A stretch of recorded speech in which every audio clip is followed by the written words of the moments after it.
Thank you. That's an odd way to start a talk, isn't it?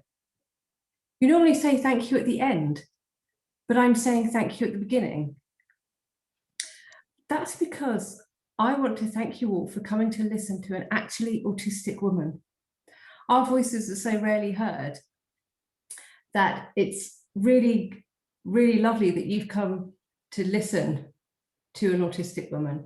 And I also want to thank you for the work that you're doing in this area. I know obviously a lot of you have done research and writing in this, and the wonderful thing about that is that it doesn't help obviously just me, but lots of autistic women and girls, because it helps us to understand ourselves.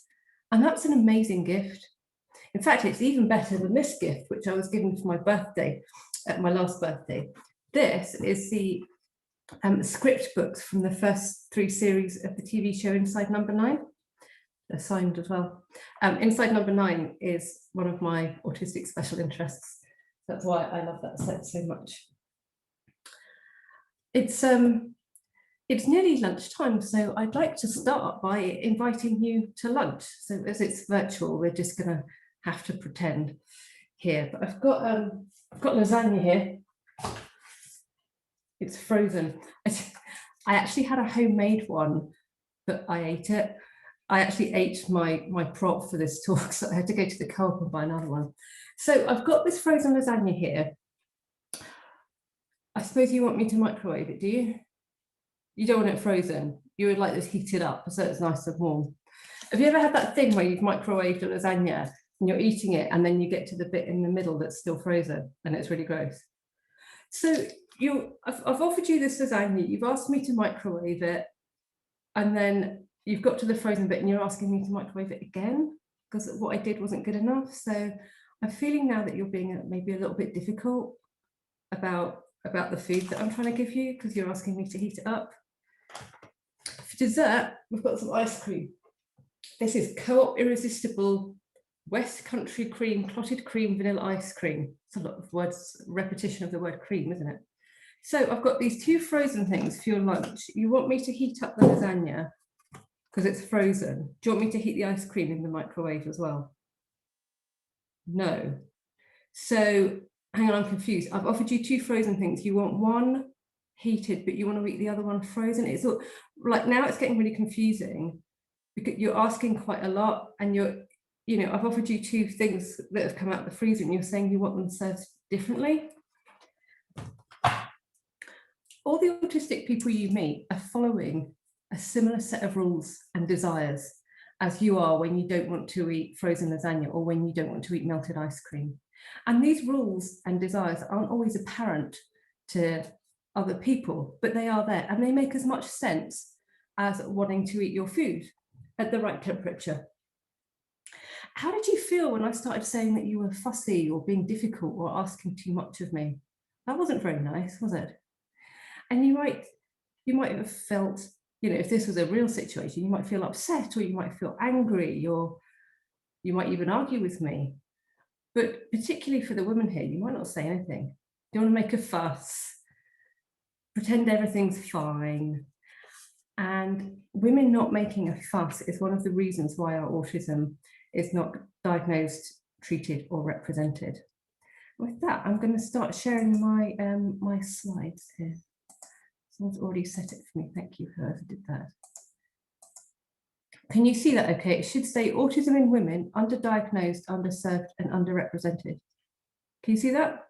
Yes. Thank you. That's good, because that's the title of my talk.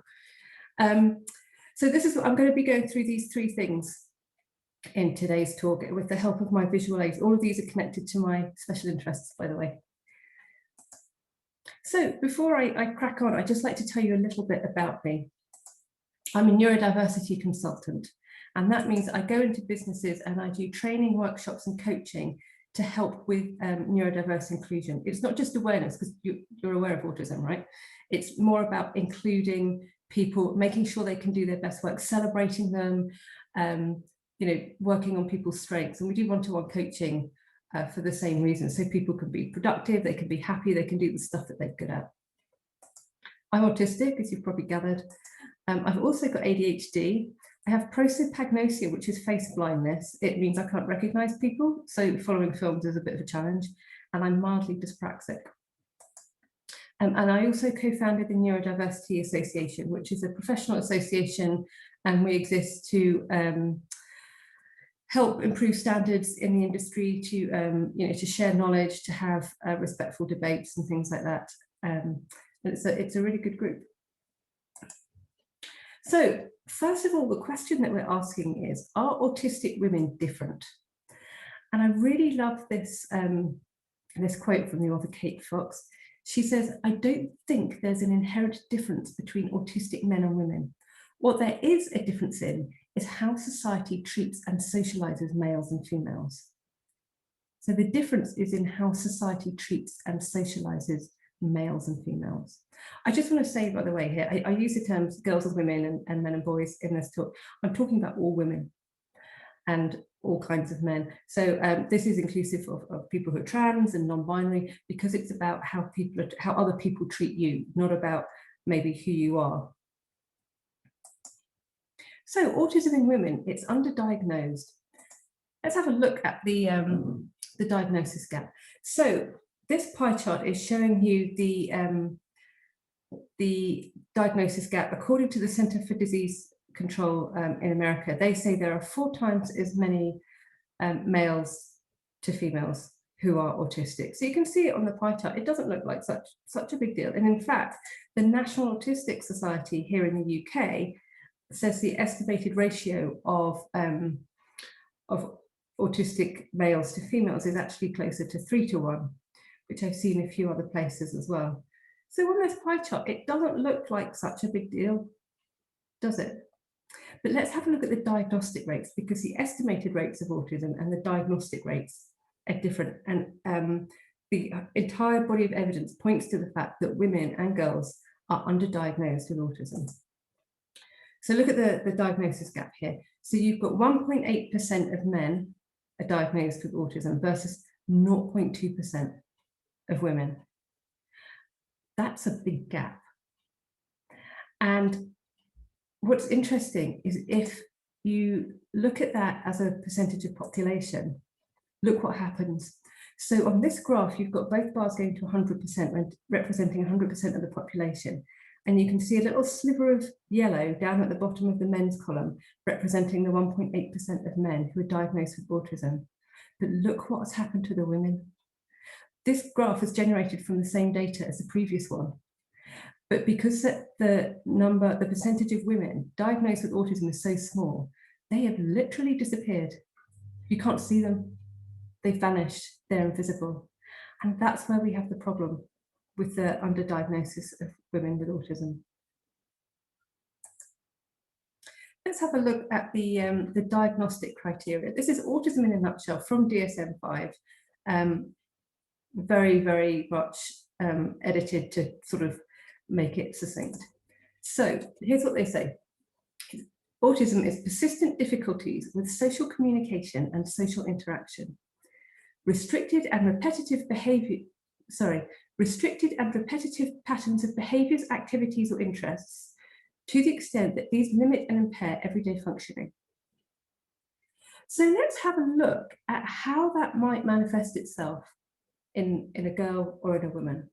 So first of all, if you have a look at the top paragraph, let's have a look at some of those things which girls and women tend to be better at. We've got social things, we've got communication, we've got that word social again, and we've got interaction. Women are better at these things. Women are naturally better at these things. So when autistic women, they don't show up as much. And let's have a look at these behaviours, activities or interests.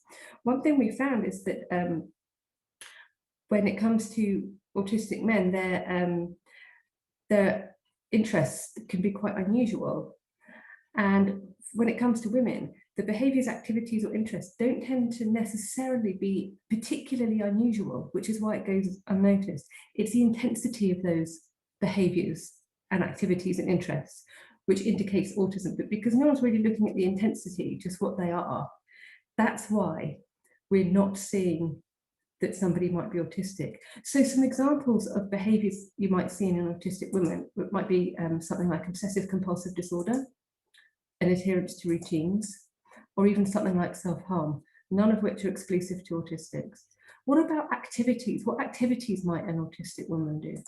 What about some craft? That's quite common, knitting, sewing, things like that, or cleaning. You know, a lot of autistic people really like to have a clean home. What about interests? What are some autistic girls' interests? Again, some examples. History could be one. Animals, a lot of little autistic girls are quite into animals, horses and things like that. Again, it's not something that's unusual. It's not something that's going to be picked up. And celebrities as well.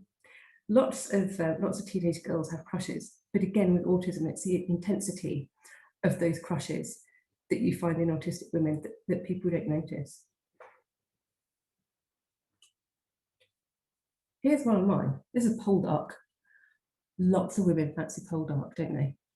So it's not going to be something that's noticed if an autistic woman fancies him, because it's something that's fairly common amongst middle-aged women. When pole dark was on the TV, I said to my husband, "Are you going to come and watch it with me?" And he replied, "If I wanted smouldering on a cliff top, I'd watch The Wicker Man," which I thought was very funny. And I said to him, "Have you been like thinking of that joke all day and just waiting for the opportunity to use it?" And he said, "Yeah, I have." And that amused me, because that's a really autistic thing to do.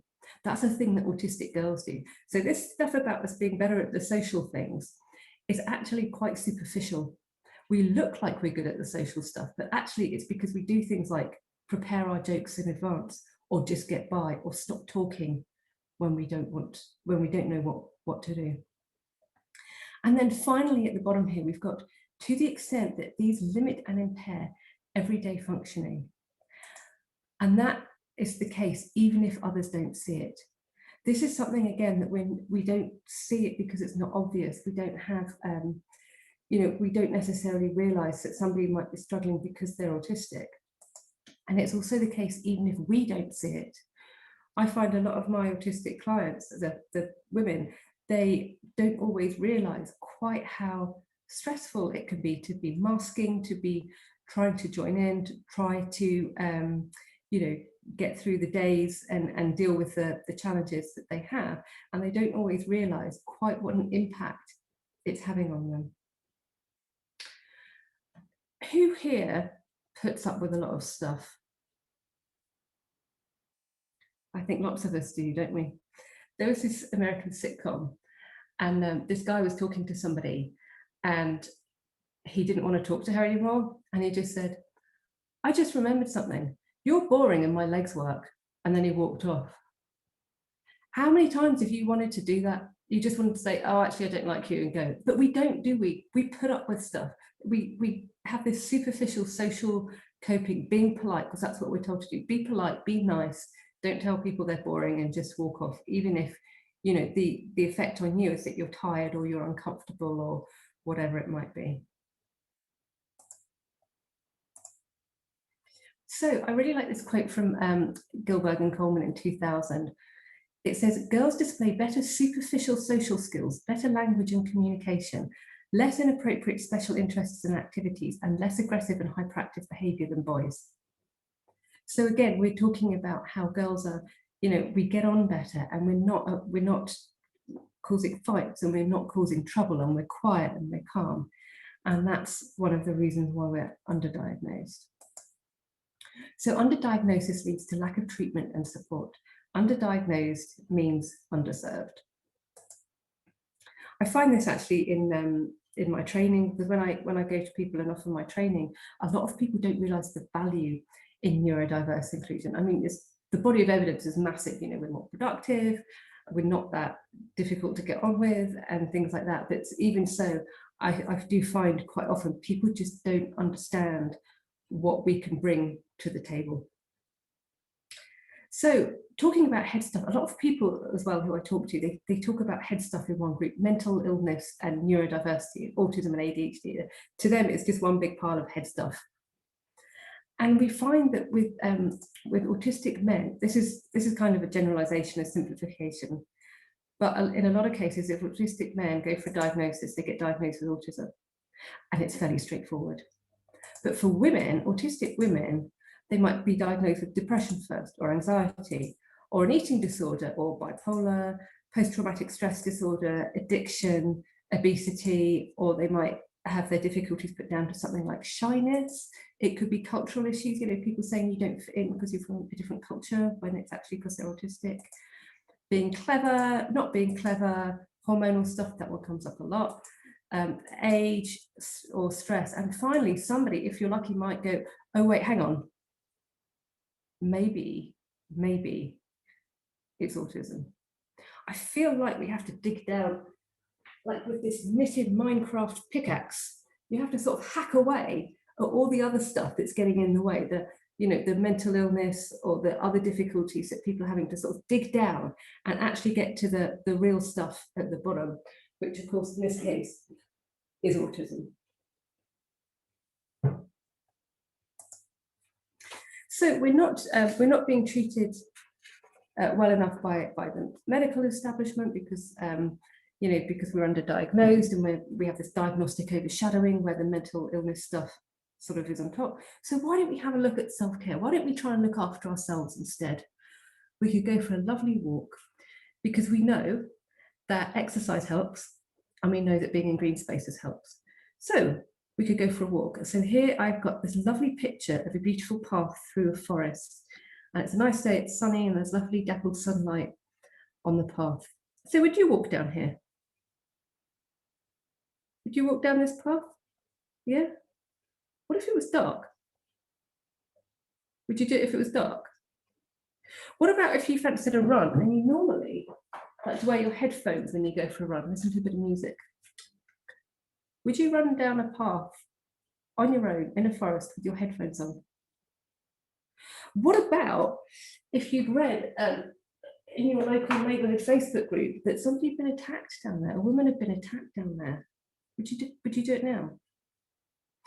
This is just one example of how difficult the world can be for women, not just autistic women, all women, and how hard it can be to do something incredibly simple to take care of ourselves. We said, yeah, we'll go for a walk, no problem. But then suddenly there's things we have to think about that men don't. What time is it? When is it getting dark? Is this safe? Is it been safe for other people? Do I need to be aware of my surroundings, or can I wear my headphones? So this is an example of how hard it is for women to take care of themselves. We can look at the employment gap as well as part of how autistic women are underserved. So this is the employment gap between everybody and autistic people.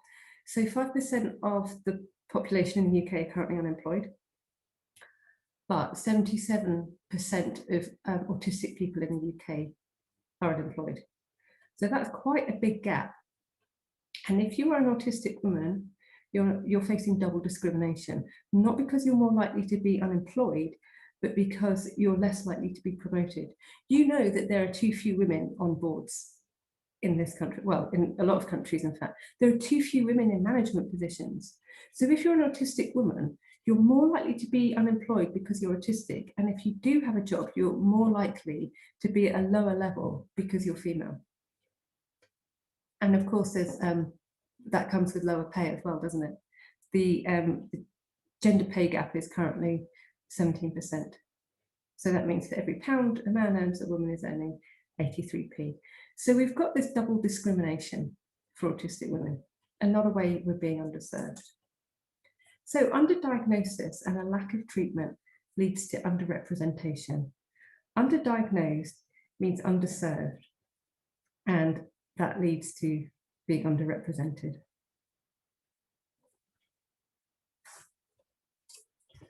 The story of margarine.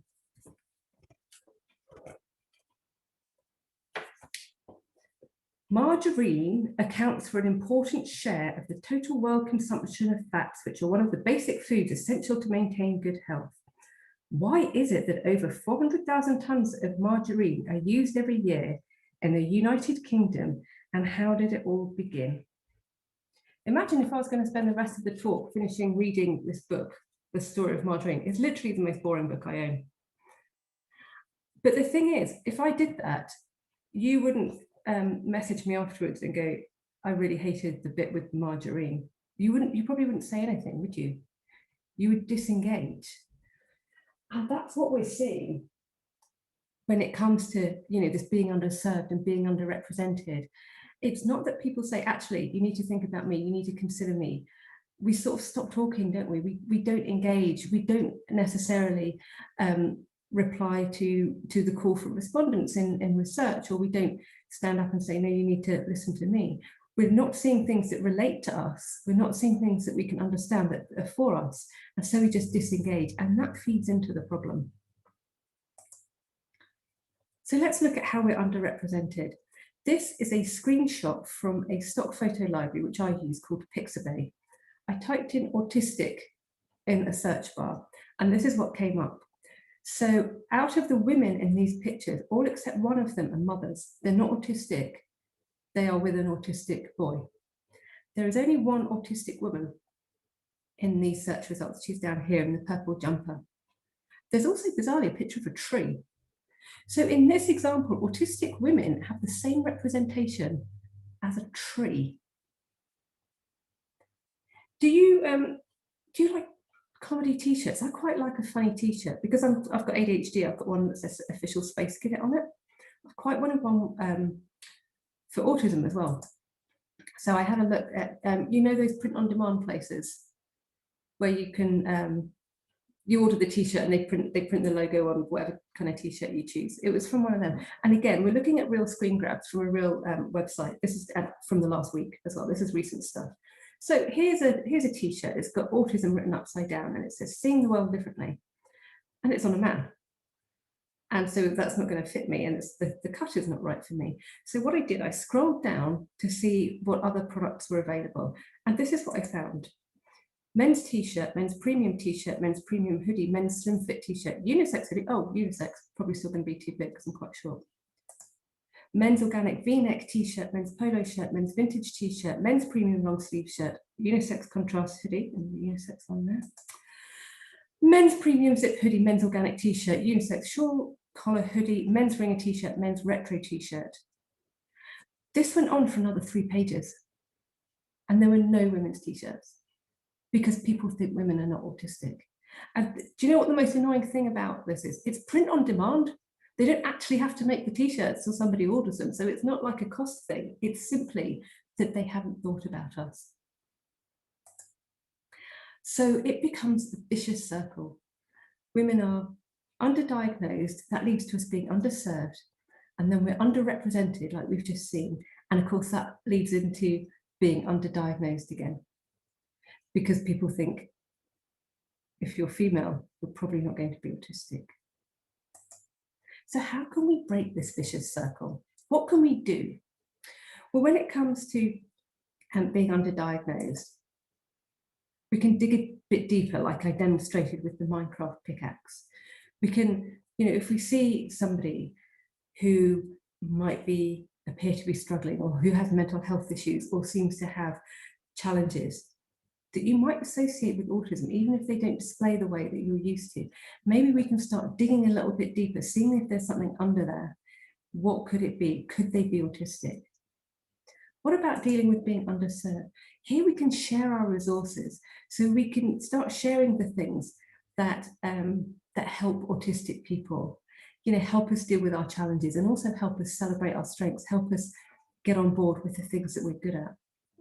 And when it comes to being underrepresented, we can communicate, just like we're doing now. It's not just me communicating with you. I can see some of you writing down. So, listening to people, sharing this information, you're doing a great job of this already. And that feeds into, being able to help improve the diagnosis rates for autistic women. Have you noticed something about my visual aids? By the way, I meant to mention this book. I wrote a book on how to treat autistic people. Writing's quite a quiet activity, isn't it? Watching the TV show Inside Number 9 is quiet. Knitting's quiet. Wearing headphones and listening to music is quiet. My big special interest is food, and we had that at the beginning, didn't we? Making food is quiet, making food is productive as well. Knitting's productive.